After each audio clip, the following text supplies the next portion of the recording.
Welcome to part 2 of my video on the tarot.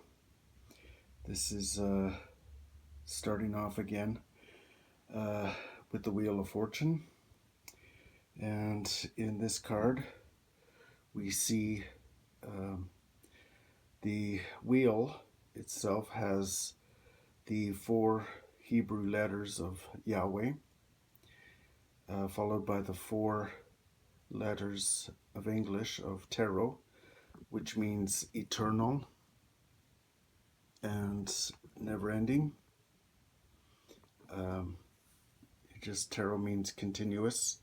It doesn't have a T at the end of it, so it means continuous and always in motion. We have the serpent of knowledge and wisdom, which has always been a representation of knowledge and wisdom coming from heaven down to earth. We have what might be Anubis, or looks more like the dog man that everybody is seeing nowadays. We have the 4 elements, 4 directions, the powers of 4.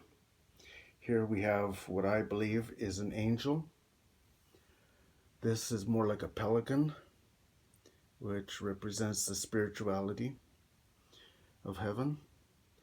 Here we have a human-like sphinx, maybe pharaoh, holding the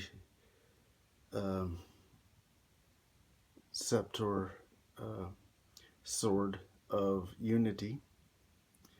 Down here we have the what looks like to me a griffin.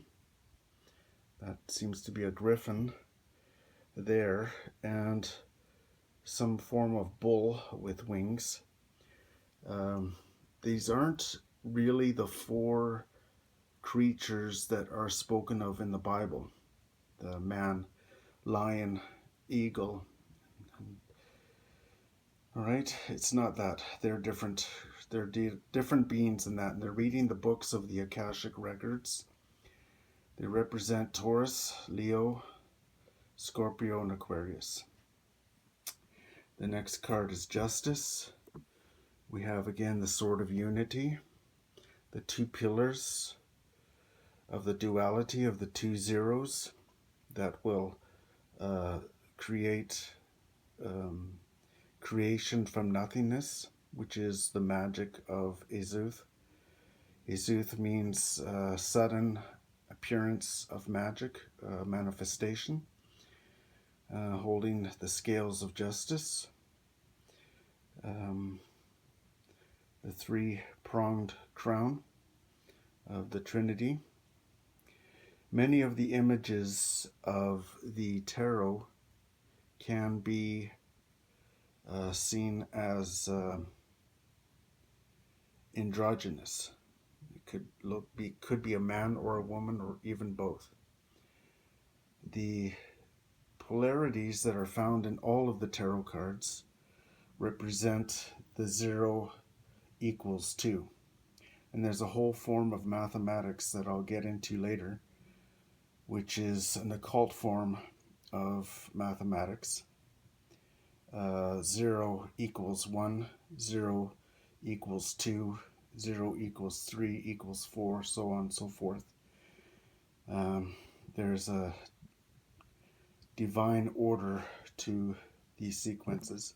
Now in Temperance, we see the polarity of Azoth, of the 2 ciphers, creation from nothingness, from one cup to another. We don't know if the water is flowing up or if it's actually flowing down. We can assume that it's going from above to below. We have the path that leads to righteousness and enlightenment. And there's someone or something that looks like it's a flower, but it almost suspiciously looks like someone's hiding back there. 1 foot on land and 1 foot standing on water, floating on water. So he's a divine being, obviously, because of the 2 wings and the divinity of the halo. Also the triangle on his chest, which is the power of 3. Almost all of the cards have a polarity and a power of 3, a third person, whether it be it's usually a person that is the third entity out of the two polarities. So we could say that the angel, the divine being, was created out of the pouring of the 2 cups. The 2 cups came first and the angel came second, which is more of a spiritual way of looking at this card.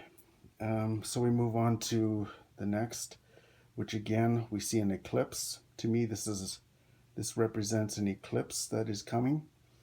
The 2 dogs are reacting. There's the sun and the moon. We have 2 towers, which means a gateway, an entrance.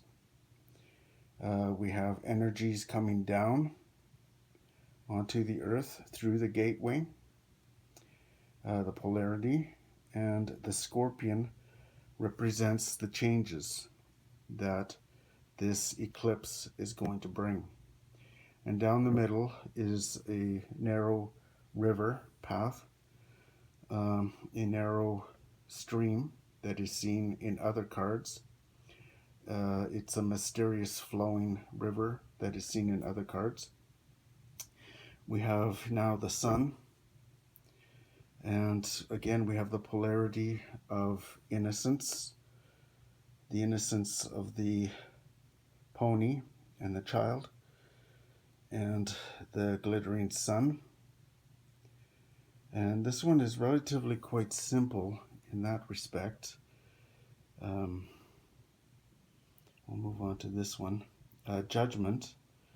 Now Judgment's a little bit interesting because you'll see that the resurrecting people are actually on an ocean of water. They're actually on water. So the graves are opening up in the ocean or the lake or whatever it might be.